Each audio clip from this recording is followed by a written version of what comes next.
ज्ञान गुण सागर जय कपीस तिहुलोक उजागर जय हनुमान ज्ञान गुण सागर जय कपीस तिहुलोक उजागर दूत अतुलित बल धामा वानर वानर छोड़ दो मुझे। विक्रम बजरंगी कुमति निवार सुमति के संगी जय हनुमान ज्ञान गुण मैं माँ और पुत्र का मिलन होने नहीं दूंगा, होने नहीं दूंगा, होने नहीं दूंगा। वो रह जाएगी स्वर्ग में और तुम यही यक्ष लोक में।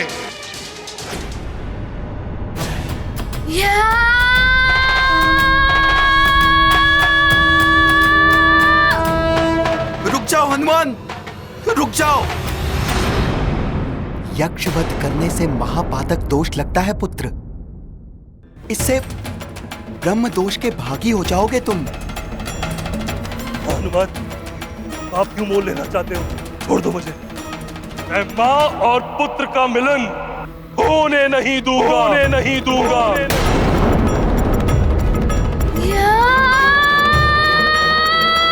रुको।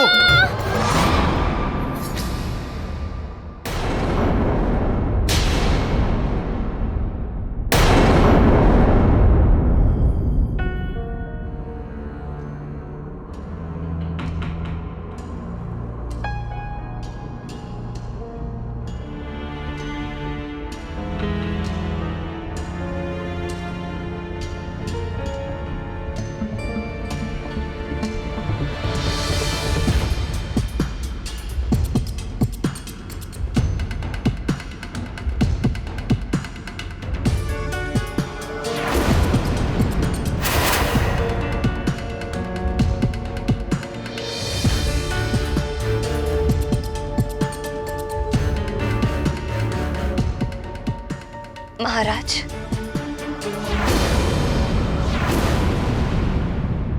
मेरी मांग में ये सिंदूर है तो आपके नाम का, किंतु इसकी रक्षा हनुमान ही कर रहा है। यहाँ तो प्रतिदिन संकट आते ही रहते हैं। भगवान ना करे किसी दिन हनुमान ना हुआ तो आप तो रक्षा कर नहीं पाएंगे। अब शीघ्र ही हनुमान के साथ लक्ष्मी भी आपके घर पे पधारने वाली है। मेरे रहते इनका कोई अहित नहीं कर सकता। आप इतने अंधकार में क्यों बैठे हैं?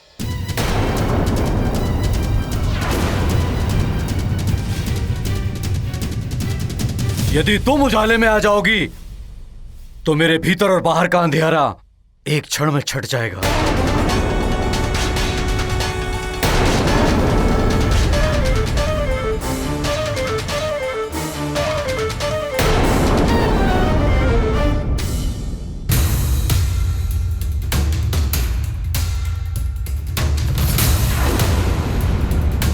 कौन हो तुम?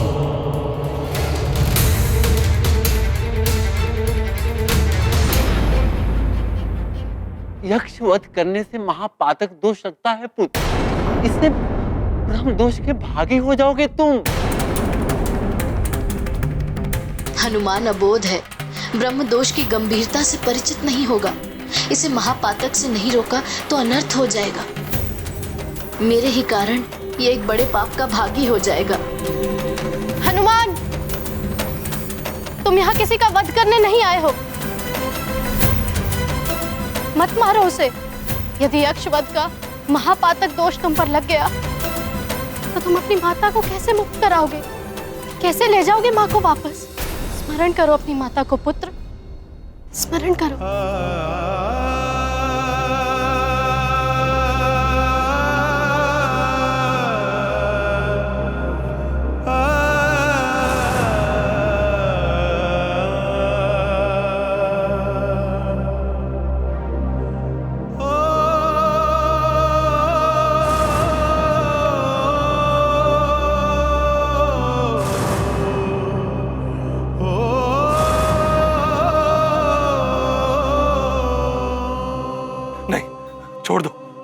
छोड़ दो मुझे, छोड़ दो हनुमान।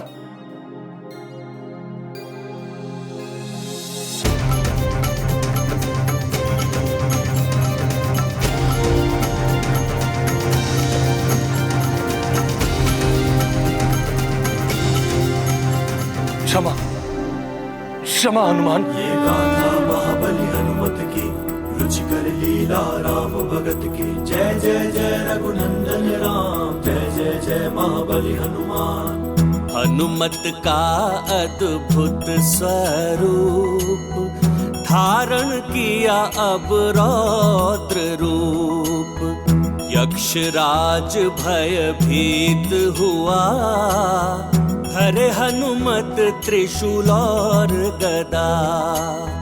चरणों में गिर करता वंदन, यक्ष वीर हैं केसरी नंदन।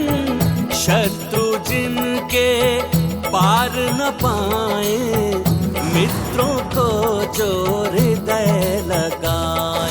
ये गाथा महाबली हनुमत की, रुचिकर लीला राम भगत की। जय जय जय रघुनंदन राम, जय जय जय महाबली हनुमान। नारायण नारायण, हनुमान का ये यक्षवीर रूप महाकल्याणकारी है। जय यक्षवीर हनुमान।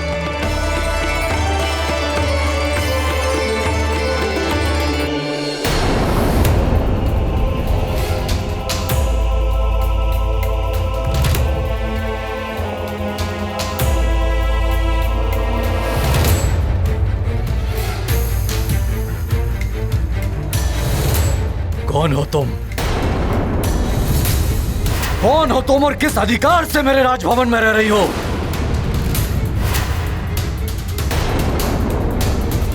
मेरी अंजना कहां है? क्या किया तुमने मेरी अंजना के साथ? बोलो। क्या बोलूं मैं? कुछ बोलने से भी मेरा अपराध कम तो नहीं हो जाएगा। मैं कुछ पूछ रहा हूं, उत्तर दो मेरे प्रश्न का। कहां है मेरी अंजना? केसरी जी, अंजना तो... ये आपकी पुत्री अंजना नहीं है, कोई बहरूपनी है जो उसके भेष में आकर हमें छलने आई है। ये हमारे साथ कोई छल नहीं कर रही है केसरी जी।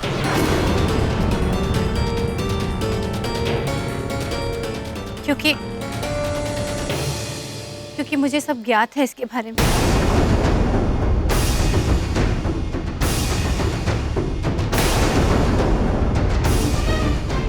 आप इसकी सच्चाई से परिचित थी?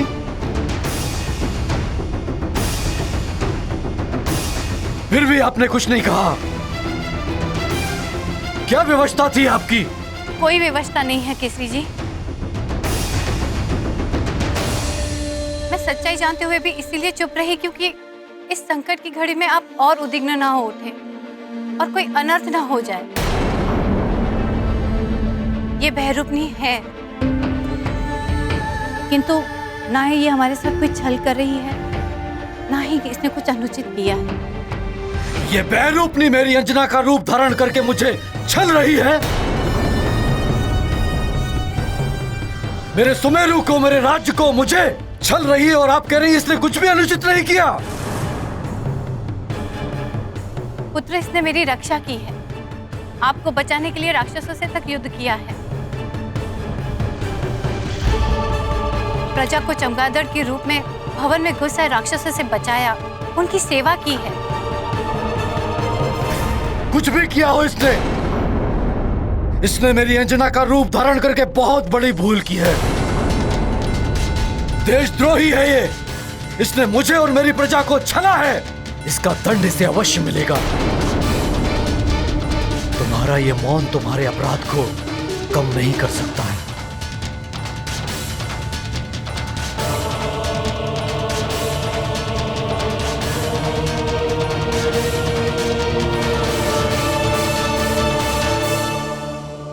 तुम्हें राज परिषद में भरी सभा के समक्ष तुम्हारे कृत्य के लिए दंडित किया जाएगा। ऐसा मत कीजिए केसरी जी, राज परिषद की न्याय व्यवस्था बहुत कठोर है। अब राज परिषद जो भी दंड देगी मुझे स्वीकार्य होगा। मैं राज परिषद के नियमों से बंधा हुआ हूं मां। राज परिषद के समक्ष तुम्हारा न्याय होगा। तब तक मैं तुम्हें बंदी बनाकर रखने का आदेश देता हूं।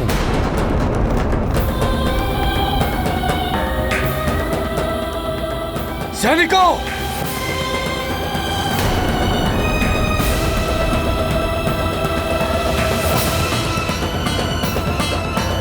यक्षराज जी, मेरी माँ के कारण आपके प्राण बचे हैं। अब आप उर्वशी मौसी और ऋषिवर जी को मुक्त कर दीजिए। मैं ऐसा नहीं कर सकता हनुमान। यक्षराज, अभी तो तुम हनुमान से क्षमा प्रार्थना कर रहे थे और अब इन्हें ही मना कर रहे हो। प्रतीत होता है कि तुम्हारा मति भ्रम अभी तक टूटा नहीं है। ऐसा नहीं है उर्वशी, यक्षलोक का नियम है, यक्ष तभी कुछ दे सकता है जब उसे कुछ प्राप्त हो। हनुमान, मैं उर्वशी और ऋषि को तुम्हें तभी सौंप सकता हूं जब तुम प्रतिबल स्वरूप मुझे कुछ प्रदान करो। हाँ, ये विनिमय का नियम यक्षलोक का ही है। बिना कुछ दिए यहाँ से ले नहीं जा सकते, चाहे यक्षराज को इसके लिए युद्ध ही क्यों ना करना पड़े, अपने प्राण ही क्यों ना गंवाने पड़े। यक्षराज जी, मैं यहाँ किसी के प्राण हरने नहीं आया हूँ। मैं तो बस उर्वशी मौसी और ऋषिवर जी को यहाँ से ले जाना चाहता हूँ। स्वर्ग के समय सीमा के अनुसार मेरे पास समय बहुत ही कम है। इनके प्रतिफल के रूप में आप मुझसे जो भी चाहें मांग लीजिए।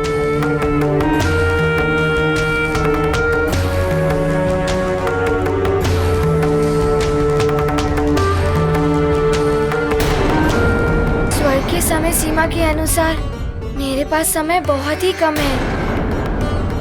इनके प्रतिफल के रूप में आप मुझसे जो भी चाहें मांग लीजिए।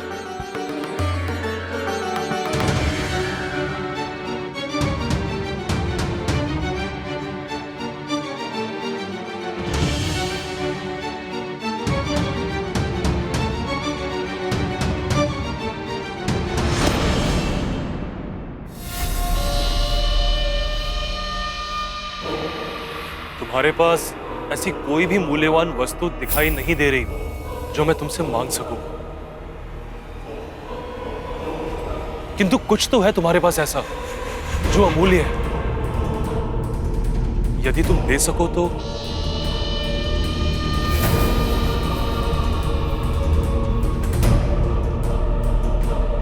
लगता है ये कपटी यक्षराज पुनः कोई चाल चलने वाला है।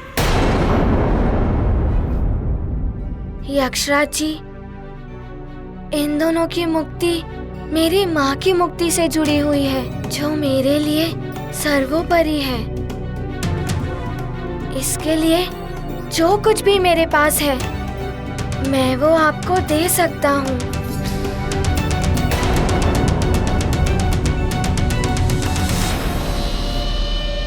अब तक जितने भी दिव्य पुण्य तुमने अर्जित किए हैं या कहीं से भी तुम्हें प्राप्त हुए, वो समस्त पुण्य तुम मुझे दान के रूप में प्रदान कर दो।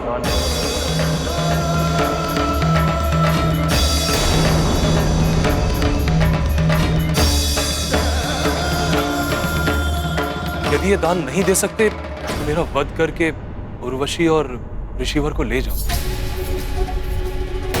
यक्षराज अनुचित कर रहा है हनुमान के साथ। इतना बड़ा दान मांग लिया इससे।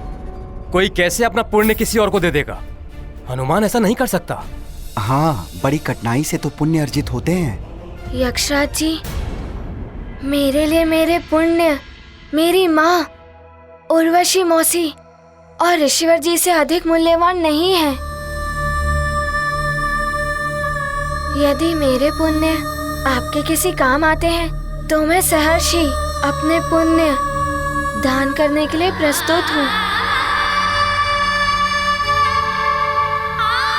हनुमान, ये क्या करने जा रहे हो तुम? पुण्य ही वो धन संपदा है जिसे लेकर मनुष्य संसार से जाता है। स्वयं की देह, माँ, पिता, पुत्र, पुत्री, बंधु, बांधव सब यहीं छूट जाते हैं। पुण्य अर्जन के अवसर बार बार नहीं आते पुत्र।